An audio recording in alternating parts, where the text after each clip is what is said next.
8:05. It is great to be with you on KCMO Talk Radio 95.7 FM. As always, we're streaming on the KCMO Talk Radio app. Gosh, you think the news cycle might slow down a bit. It's not happening. No one better than Harris Faulkner, the Faulkner Focus on Fox News, outnumbered. You see her all the time. Harris, good morning. Thanks for being here on KCMO.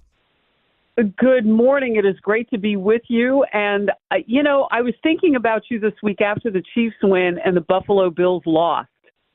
And just moving toward that goal line of can they get home field advantage in the playoffs. So my mind is on sports because I'm talking with you, Pete, and we're such huge Kansas City Chiefs fans. Well, I'm so transparent about that now.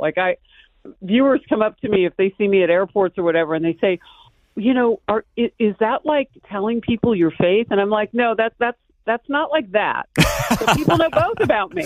Yeah. They do probably equally know. Obviously the Lord is more important. But it is interesting that people have picked up and they don't have any expectation that I would ever root for another team. Well, good. And as you know, yes, the Lord has blessed the Chiefs, especially this year with all these 3-point wins. My goodness, they keep finding new ways to win these games, Harris. So when you go around, so people are now connecting you think, with the Chiefs more than ever before because of their success and the way you're wearing your fandom on your sleeve. Well, I think it's just my knowledge of what's going on. I now am studying the entire schematic of conference play. That's great. I needed the Bills to lose because they were just too close. And, in terms of their records for this year, but also we don't have an offense that's scoring touchdowns right now. And Josh Allen can score some touchdowns. So, if he's not able to move the number of wins versus losses as quickly or as firmly as Patrick Mahomes is, that helps us. Now, in a head-to-head, it's going to be tough. Yeah. It's going to be tough no matter who we play because we're not scoring touchdowns. Absolutely. And you may know, maybe not, but Guy Benson is now on this station, and I'm twisting his arm to get him out here for a Chiefs game at some point. So maybe you can join him out here, and we'll get back in Arrowhead. No, you got it. Yeah, no that's worries. not a hard sell. That wasn't a hard sell. Guy Benson, and he does Outnumbered with me. He does the Faulkner Focus with me as a one-on-one guest on set with me. I will call in a little favor. There we go. I like the sound of that. You just tell him that we'll take care of him. We just got to get him out here for a game because he's got to get a feel of Chiefs Kingdom, And take him on a barbecue tasting. I will do that. I will absolutely do that, Harris. No doubt about it. Well, Harris Faulkner's here on KCMO Talk Radio.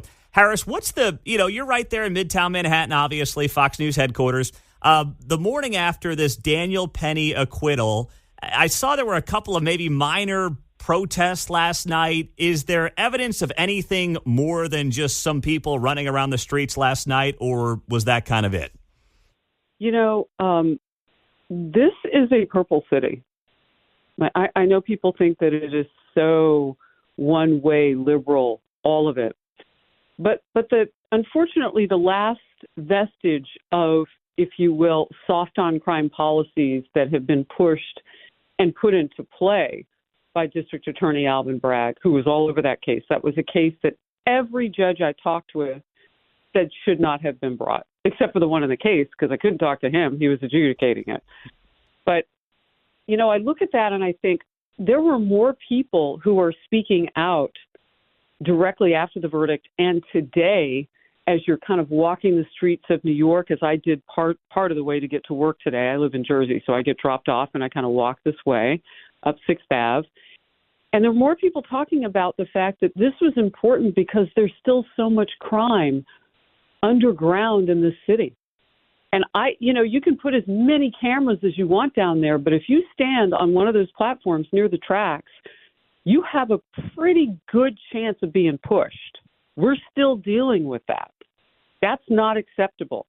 So while there are some voices that are playing the race card and saying Daniel Penny never would have done that, had the person with the mental illness making death threats to passengers, someone will die today, Jordan Neely said. How can you not take that seriously? If he had been white, the conversation for protesters and for BLM yesterday, and they had news conference after news conference, But their crowds got smaller and smaller because what they were saying is it was about race. If they really cared about race, BLM would have been protesting the conditions for people underground. Many of the people taking the subway are people of color. And when the governor this summer had to send in thousands of National Guard members to protect the citizens of New York because Mayor Eric Adams couldn't, that made a huge statement. Do you think that's gotten much better since they left? It has not. I think it was a budgeting thing. Like the state has spent $10 billion on illegal immigrants here. Wow. So, you have a lot of collision points here. The voices that are huge and the high numbers you see today, now they're not protesting. You know what they're doing? They went back to their lives, and they feel a little bit better knowing that if they have to take public transportation and someone is a hero on that transportation, that the law won't go after them with its long arm and a soft on crime policy DA. Mm-hmm. That message reigns huge in the city because crime is such a problem. So I'm not so concerned as I was yesterday because they were getting so much attention. And we made the decision on the Faulkner Focus to show some of those threats that they were making from high places outside the courthouse, up on a riser with a microphone. I mean, it was like a political rally. I wanted the public to see it. Because then you understand when I make a statement like what I made yesterday. Race has no place in this conversation. The only thing that matters is survival. And that man, Daniel Penny, former Marine, and I know people say never say a former Marine, retired Marine. Daniel Penny made a difference in so many lives that day, and the witnesses tell the story. I don't know how race makes it into everything, except for when the left has an argument, that's their reflexive word. Mm-hmm. Well, you got my attention as a black person because what I care about is safety and security. But they're not asking. They're telling. What is your sense, Harris? You mentioned New York City being purple, and, I've seen some of those returns in places like Queens, heavily Latino areas shifting right, the Hasidic Jewish community shifting right in places like Brooklyn, New York. New Jersey shifted, 10 to 15 points, your state right now, to the right. What is your sense being there on whether or not this is just a moment in time or if this is something sustainable that can be built upon after what Donald Trump did in these typically blue areas last month? It depends on what the incoming president, Donald Trump, does. Because he has the ability. He is a tidal wave. And a tidal wave, if you're near it, takes everything on. If you're farther away, it's a trickle. So the thing that Donald Trump did that really, I can't remember another Republican ever doing it, but even Democrats didn't do it effectively in their own backyard. He went to Madison Square Garden. He went to Harlem when they had him on these charges here in New York. And, left and right cases are getting thrown out against him because we know how political that was to go after him legally. But he made the most of every moment that he was here. And what he realized, just based on what we could see with his actions, where he went, with whom he spoke, not all of it was on camera. He was talking to groups that we didn't see here in New York City. What we realized is these are people who are no longer seen by Democrats. They're no longer listened to by Democrats because they're taken for granted. Well, in a way, he doesn't have that because Republicans haven't really reached out to them either. Lee Zeldin, when he ran for governor previously, the last gubernatorial race, he did that. And the footprint that he started to make in the sand is now boot-sized with Trump. So what is he going to do? Is he going to come back? He's sending Tom Homan, his number one guy, his border czar, because the issue here is the border crisis. You spend $10 billion of anything, like that's been, that money was appropriated to go other places. It had to have been. That's why things are suffering in other areas right now. They gave people paid for debit cards who had never been vetted. They're in the city. There are 58,000 known criminals who've come across the border in the last 24 months in this city. That came out of DHS last week. That's unacceptable. It's untenable. You cannot run a city with that going on. And you think, 58,000, it's millions of people who live there. Yeah, but it's a concentrated assault. Now, I'm not talking about the people who came here legally. I mean, there are 58,000 illegals here that they know have criminal records because they're making them while they're here. And when they bring people in, they find, we didn't know anything about this person. And, of course, it's a revolving door, and they go right back out. So what we know is we know that they've been through our legal system, but the legal system isn't punitive enough or at all. Mm-hmm. Yeah, and a percentage, 1,100 of them are known to have committed murder before they came into this country. Jeez. In New York City.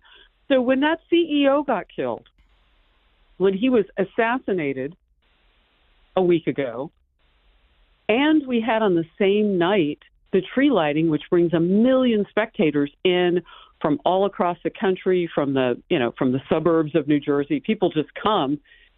They fill up the hotels. 4 blocks from where that CEO, United Healthcare CEO Brian Thompson from Minnesota, was killed, was the tree lighting a few hours later. And they got 58,000 illegals running around the city who they know are criminals. I mean, it's a concoction that nobody can fix. Nobody can win without closing the border and fixing the policies here in New York. Alvin Bragg has to go.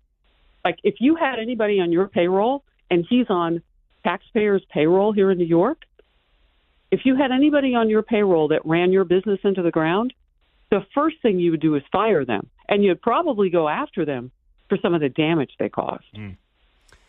Harris Faulkner on KCMO Talk Radio. So, Harris, today, Faulkner focus. I mean, you think about the Penny case and the acquittal that came down yesterday, the issues you're talking about.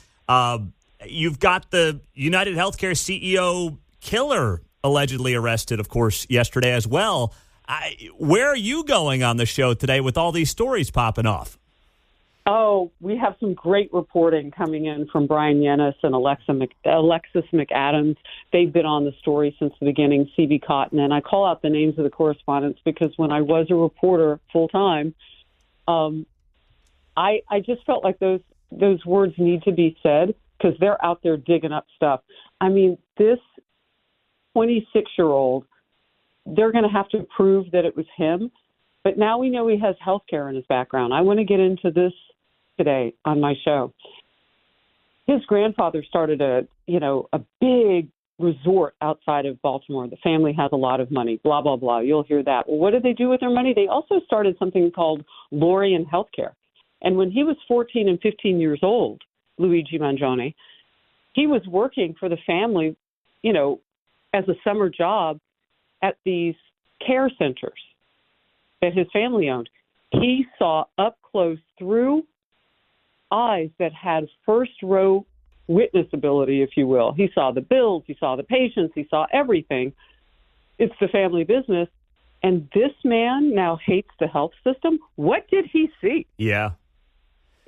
I'm really curious now because what was going on with that family business? Is Lorien still operating? That's what we're going to dig into today, too. I think, we don't want to get too far in depth on this and ignore the fact that Brian Thompson had some enemies out there. I mean, it was known that he and some of his buddies at United Healthcare were allegedly draining, the system by insider trading. That's why the DOJ was looking into them. And it was just a few days after his death that investigation was about to yield, so much evidence against them. It was going to be bad. No doubt. So there are a lot of things at play. We can't take our eyes off that and focus too much on Luigi. I will say this. And maybe your listeners have the same question too. How is it that we know more about 26-year-old guy that nobody had ever heard of a few days ago before he killed a CEO allegedly? Why do we know so much about him, but we don't know anything about Thomas Crooks, who shot president number 45 for this nation, and now he's about to be the next president? That is an excellent question. And that is, you are so right. We know more about this guy in 12 hours than we do that guy in 4 months. Oh, gosh. Why is that? Yeah. Harris Faulkner, Faulkner Focus, coming up on Fox News, then Outnumbered. Always great to have her back in her adopted hometown of Kansas City, where she spent many years. And Harris, I got an invite from one of your staffers to the big Faulkner Focus holiday party this year on Friday. I'm not going to be able to make it, but tell them thank you for the invite. That was very kind of you guys. I will. I wanted you on the list. We've got you on the radar. We're going to bring you out here so you could do the Faulkner Focus. You know that is going to happen. So we have to get Guy Benson to a Chiefs game. You know what? I have some homework after this radio. Well, I'll let you get working on the homework. You got plenty to prep for today on the Faulkner Focus. And, twist that Guy Benson's arm for us a little bit, Harris. We so appreciate it, and we'll talk to you soon. All right. Merry Christmas. You as God well. Bless you. You as well. Harris Faulkner, it's always great to have her back in Kansas City on KCMO Talk Radio.